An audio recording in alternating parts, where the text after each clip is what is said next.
Good evening and welcome to another edition of Goosebumps Podcast, Can Be Murder. I'm your host, Bumps in the Night, and tonight I'm joined with two co-hosts. I have with me, the Grinch. Hello. And of course, the one and only, Senpai Josh, the anime boss, and otaku life for me. What's up, y'all? Alright, so, today we're reviewing book number 27, Terror Tower. So, One of my favorite books. yes, you're a history buff and you love Terror Tower. Yes. Alright, so let's jump right into this. So, Terror Tower follows the siblings, Eddie and Sue. They don't have a last name, and we'll get to that later as to why. But yeah, Night in Terror Tower has followed two siblings, Eddie and Sue, as they sightsee in London. They've already gone around and hit all the major attractions, which I call bullshit. They hit them all before lunch in one day. Ain't no way. Even I was like that as a kid. Like, I've seen pictures of London. There's multiple attractions. There's no way you could have done it before lunch in one day. Like, there's so much culture. There's no way that they dove into everything. I mean, the British Museum alone, like, I would love to spend a day there. I've been there. Yeah? It's huge. Damn. It's fucking huge. Anyway, the story picks up. They go to the next attraction, Terror Tower, aka the Tower of London. And on the tour, they get this story while they're up in like the top of the tower about this prince and this princess. The prince's name is Edward. The princess's name is Susanna. Yeah, cough, cough. That's totally not convincing. Cough, cough. I mean, that's right on the nose. That's the most red herring I've ever seen. Yeah. But, yeah, the story goes essentially the two kids' parents were killed by the Lord High Executioner, their uncle. Then he kidnapped them, and they're like, oh, Unc, don't do this. And he's like, nah, fam, this shit's mine now. And so he smothered them in their sleep because I guess he's nicer than cutting their heads off. I don't know. He killed kids. He did kill kids, and the question is for me, did they actually mention in the book that it was Edward said, or did it revealed later? Say that last part again? I don't think it's mentioned in the book that the prince, when they're told the story, who the prince and princess's name are. I think it just says the prince and the princess. Their the Lord High Executioner is their uncle. He took them prisoner because he wants to rule the kingdom. The story ends with them being smothered in their sleep, which that's probably the darkest part of this book. And a side note, which they kind of allude to this earlier, but a side note is that Eddie has this very niche skill that is very plot armor heavy. He is a pickpocketer, so... Master pickpocketer would be a better word for it. I'm just saying, it's not great. Yeah. It's a bad skill to have. I mean, it's a good skill to have, but it's a bad skill for a kid to have. That's how you get your hands cut off. Don't steal things. If you're listening to this, don't steal shit. I know America's fucked and the economy's bad, but don't do that. Especially, if you're gonna steal something, don't steal from people. Steal from corporations. Yeah. Fuck corporations. Alright, now that I've taken a completely fucking left stand here. So on the tour, they keep seeing this creepy guy in a black rimmed hat, which, you know, he stands out. He looks like the pedophile. Like, they see him and he's just like licking his lips and shit, and he's like, hey there, kiddo. And they're like, ooh, I don't fuck with this one bit. And he's just like, what'd you say? Anyway. You wanna see my puppy? Yeah, pretty much. So he white vans over towards them, and they're like, nah, fuck you, dude, and they dip. And so as they run away... Over towards them. Yeah. They run away from this guy, and they're being chased through the tower, and they end up being chased into the sewer. There's an altercation between him and Eddie, and then a wave of rats. Yes, a wave. So just so many rats. There had to be at least 5 rat kings in there, but a wave of rats washes him away in the sewers. And then they climb out and they escape. They bump into a night guard, and he calls them a cab because that's what you do in London. Once the cab driver takes them to the hotel they're supposedly staying at, they try to pay him, except they can't because their money isn't right. So he's like, oi, what's all this there? You better get inside and get me my shillings, I really can't do a British accent. I'm so sorry. I can just say... Get inside and give me them shillings. I can just say the most, like, generic bullshit phrase, like, oh, is it Tuesday? Can I get me a bottle of water? That's as close as I get. Anyway, so they go inside to find their parents, and they go up to the room, and lo and behold, the room's empty. Like, there's nothing in there, which, alright, I mean, yeah, it's the 90s, but bullshit. You can't just walk into a hotel room. You gotta have a key, or a key card. Bullshit number one.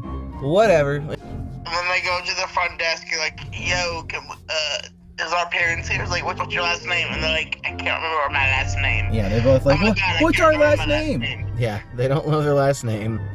So, they end up dipping off into like this side hall where, well, lo and behold, they meet up with Captain Black Clothes again. He walks up in his whole black dark outfit and he's like, give it to me.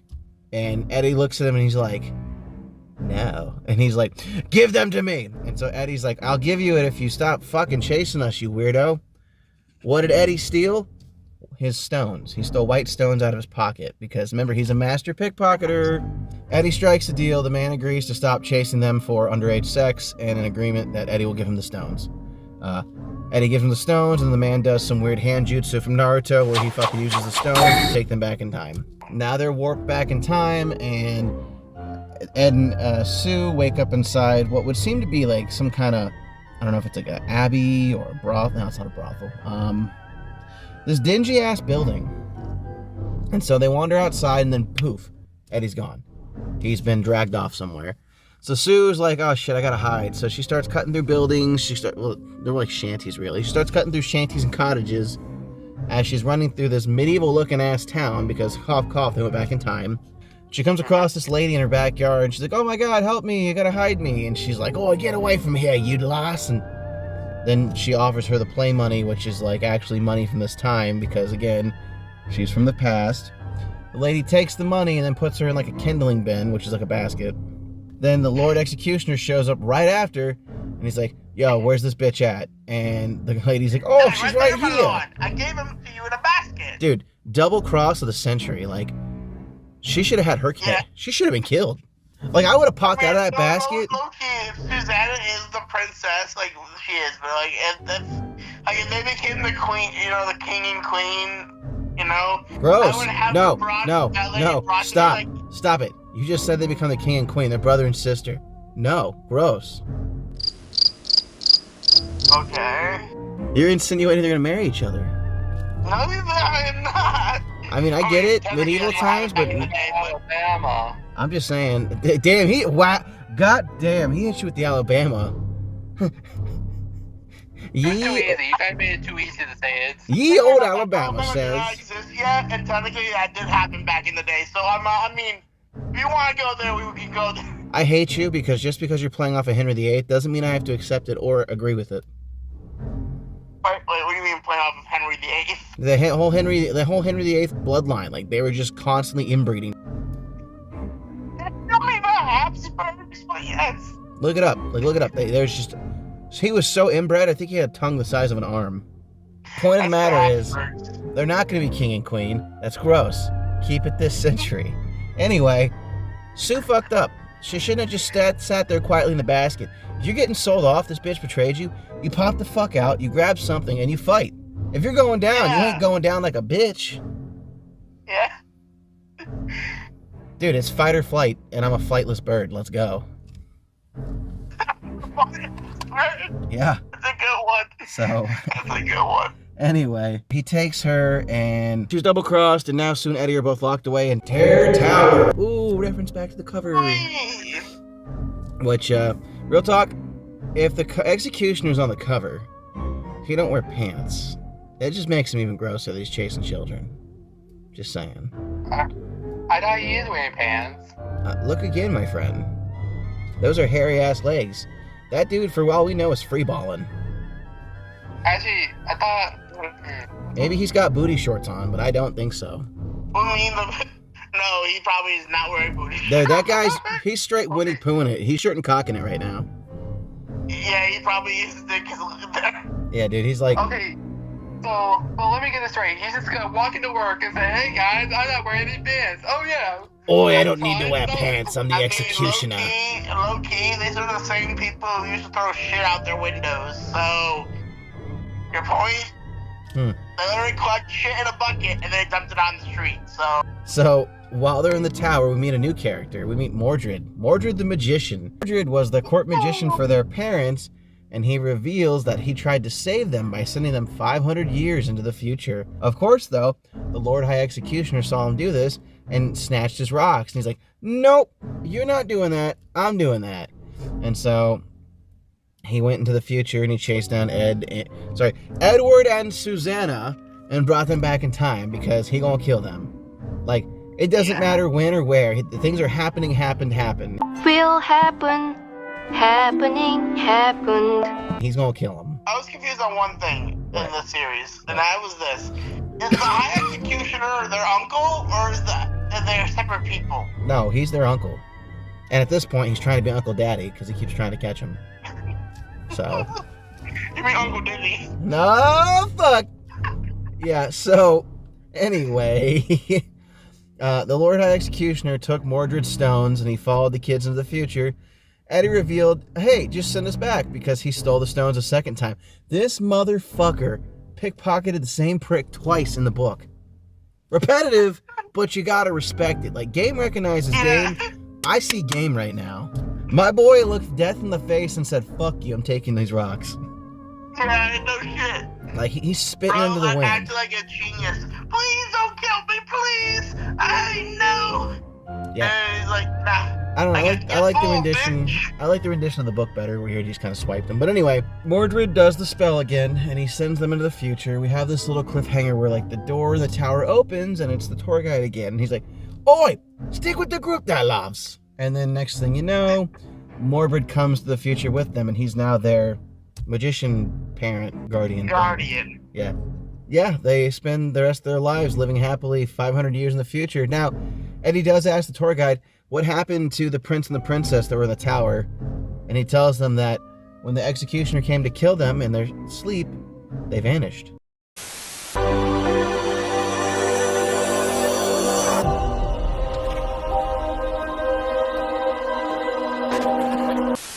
They were gone. So, a good Goosebumps twist. Yeah, and it ends with like Eddie going, I bet we know what happened to him. Hee hee hee ha ha ha. And then play the Goosebumps theme.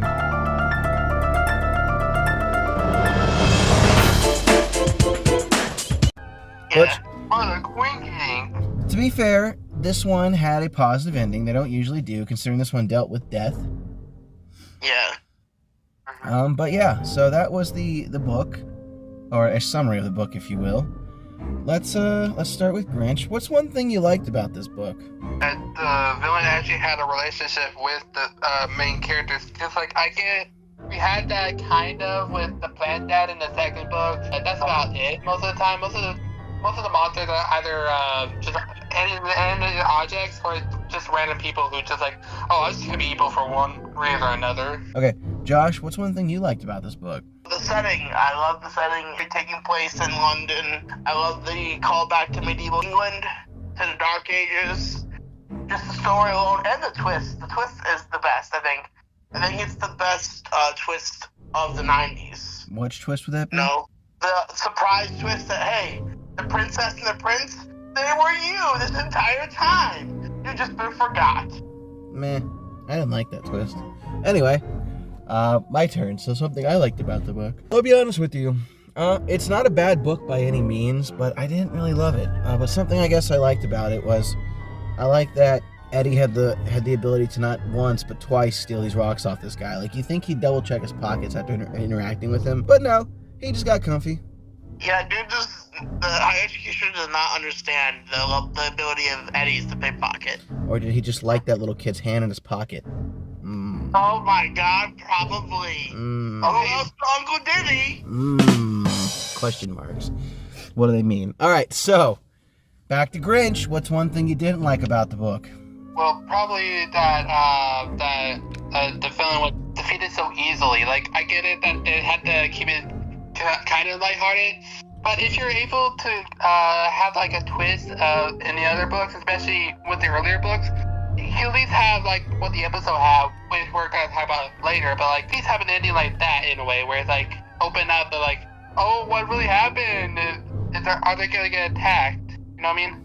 Yeah, I see what you're saying. You like Goosebumps a little more danger in the end. Yeah. Okay. Josh, what's one thing you disliked about the book? I dislike the... Don't glaze it too hard. I don't think I actually dislike this book. I dislike the betrayal by the old lady. The lady, okay? What a bitch. Alright, that's fair. Personally, for me, I'm not a huge fan of, like... It's weird to say this because I enjoy D&D, but I'm really not a huge fan of, like, the Middle Ages, the dragons and the knights and all that. Like, it's just, it's okay. You know, you play enough Skyrim, you get enough taste for it. So, unfortunately for me, that wasn't really encapsulating, but, you know, aside from, like, the whole basic theme of it, I thought it was an okay book. Let's go back to Grinch. 1 through 10, what are you rating this bad boy? Probably a 7. Okay. Josh? 8.5. I was low-key thinking you were going to give this bitch a 10. I'm kidding. It's a 9. God damn you. I gotta fucking... Okay. You're not going to love me for this. I thought it was okay. Like, it was not fantastic. I'll give it a 6. I'm not gonna fucking attack you over it, but okay. Alright, so 22 divided by 3. 7.3 rounded down is to a 7. Alright, so between the three of us, this is a C-tier book. We're a little bit all over the place with this, but that happened. See, I think it's a C-tier book. I think it's a solid rating for it. It's not garbage. It's just not like one of the top 10 Goosebumps in my opinion. Again, my opinion. Fair enough. Now, was the episode a two-parter? Yes. Yeah, it was a 2-parter. It was one of the special editions put out early on. It had its own VHS. The slam on the front was pink. The art popped. It was good. You know, it also, do you guys remember, like, you might not, Grinch, because you're younger than me, but Josh, you had a VHS player at one point, right? Yeah, as a kid, yeah. Remember, like, watching one of the promos for it? Like, they did a behind-the-scenes shoot where they, like, interviewed the kids before, like... Action! The show we're making is based on the book by R.L. Stine, A Night in Terror Tower. And what it's about is basically just me and my sister are going to London for a vacation. And when we get to this place with all the other tour people, slowly but surely, weird things start to happen. Yeah, I remember that. A little nostalgia right there. But anyway, yeah, it was cool. Like, the episode pretty much was spot on the way we just kind of described it. They're in London, they're sightseeing, they go to the tower, we see some creepy shit. Cool little effect where, like, it looks like she's taking a picture and the fake wax thing moves. They run into the executioner, he pins them down in the sewers, Eddie steals his stones, they get in the cab after escaping. This time instead of rats, it's bats. You can't escape from me!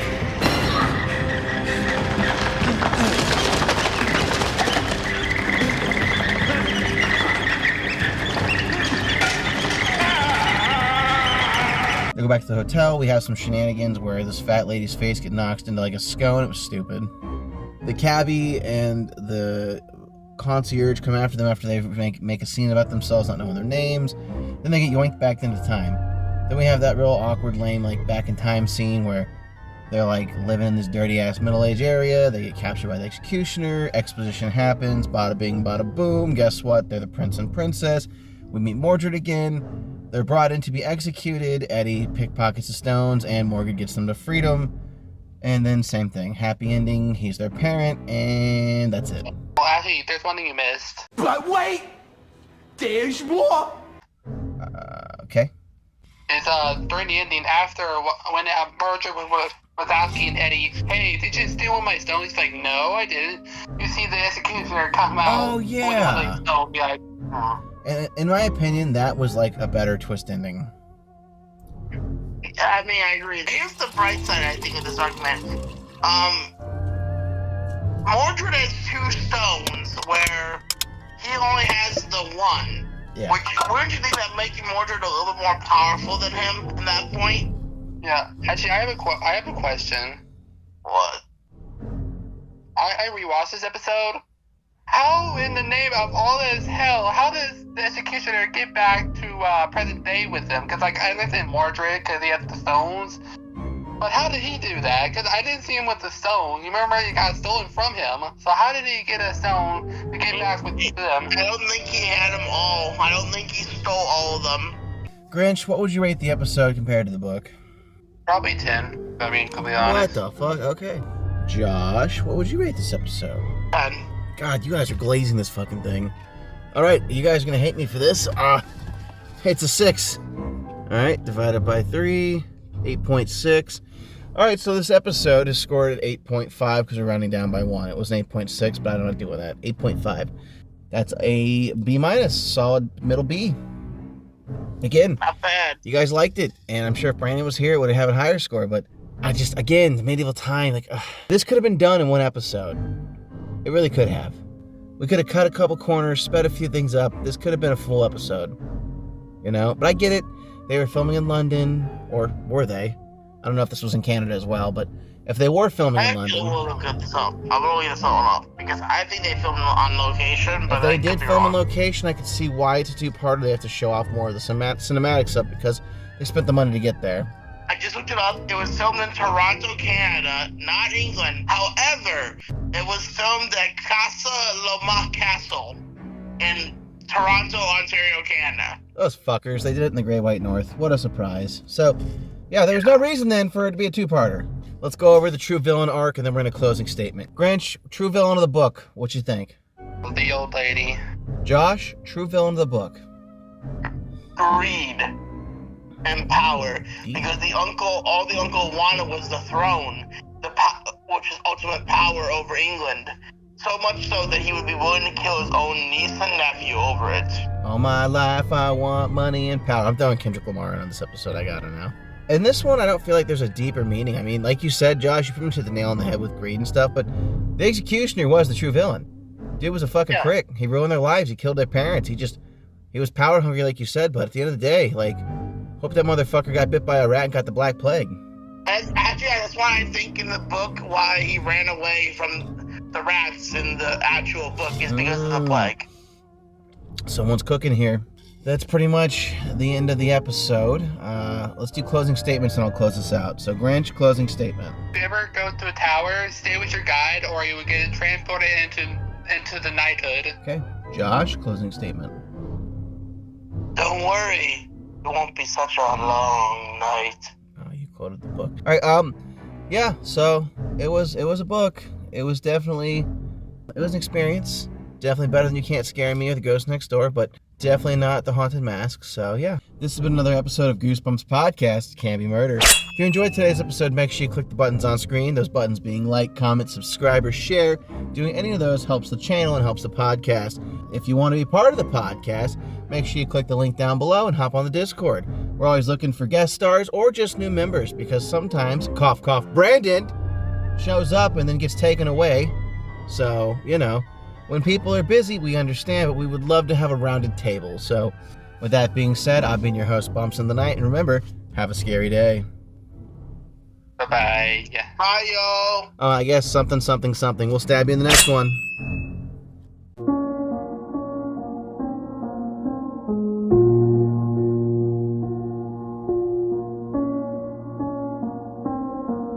Thank you.